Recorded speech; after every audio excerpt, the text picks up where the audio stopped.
बिहार सरकार ने 2022 में 1000 एम्बुलेंस खरीदने का टेंडर जारी किया। उसमें 466 टाइप सी के एम्बुलेंस खरीदे गए, करीब करीब 19.5 लाख रुपए प्रति एम्बुलेंस की दर से। 19,58,257 रुपया एक एम्बुलेंस का दाम है टाइप सी का। उसमें सबसे अब यूनिक बात सुनिए, एम्बुलेंस बनाने वाले दो ही यहाँ पर पूरे देश में जो ओरिजिनल इक्विपमेंट मैन्युफैक्चरर हैं, एक है टाटा मोटर और दूसरा है फोर्स मोटर। सरकार ने उस समय दोनों को अलाउ किया, बिहार सरकार ने ही।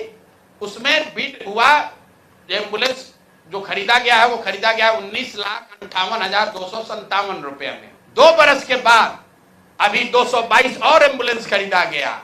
22 अप्रैल 2025 मंगल पांडे जी हैं यहाँ पर स्वास्थ्य मंत्री, तो इन्होंने 3 ही बरस में 22 से 25 होने में अब एम्बुलेंस का दाम बढ़ के कितना हो गया, 27,47,580 रुपया। मतलब हर एम्बुलेंस पर 7,90,000 रुपया दाम को बढ़ा दिया गया। ये कैसे हुआ, इतना बड़ा करिश्मा? इस बार बिड में टाटा मोटर के सप्लायर्स को हटा दिया गया टेक्निकल ग्राउंड पर। क्यों हटाया गया, वो सुन लीजिए कितना हास्यास्पद है।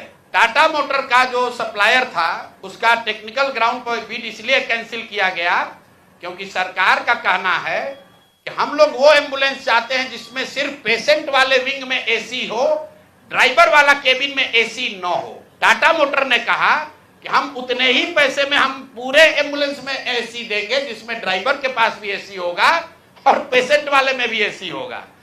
फोर्स मोटर ने ये कहा, या उनके जो डीलर हैं, कि नहीं, हमारे जो ड्राइवर वाला केबिन है उसमें एसी नहीं है, पेशेंट वाला में एसी है। इसका इस्तेमाल करके टाटा मोटर को बिड से टेक्निकली डिस्क्वालीफाई कर दिया गया। और जो 19 लाख का एम्बुलेंस है उसको 28 लाख में अभी सरकार ने खरीदा है। अभी ये पेमेंट हो गया है। जिस एंटिटी को ये मिला है, ये वही एंटिटी है जिसको पहले 450 करीब 444 एम्बुलेंस का कॉन्ट्रैक्ट मिला था। उस एंटिटी के खिलाफ एक और शर्त सुनिए, जब ये कॉन्ट्रैक्ट दिया गया 450 एम्बुलेंस का, तो उसमें शर्त थी कि हर जिले में उस कंपनी का कम से कम एक सर्विस सेंटर होगा, तभी उसका बिड कंटिन्यू होगा। 22 में 450 एम्बुलेंस खरीदा गया। फोर्स मोटर का कोई भी यहां पर 4 या 6 जिले को छोड़कर कहीं पर उनका सर्विस सेंटर नहीं है। बजाय उसके कि उस पर एक्शन हो, उसी को फिर से 250 एम्बुलेंस का और कॉन्ट्रैक्ट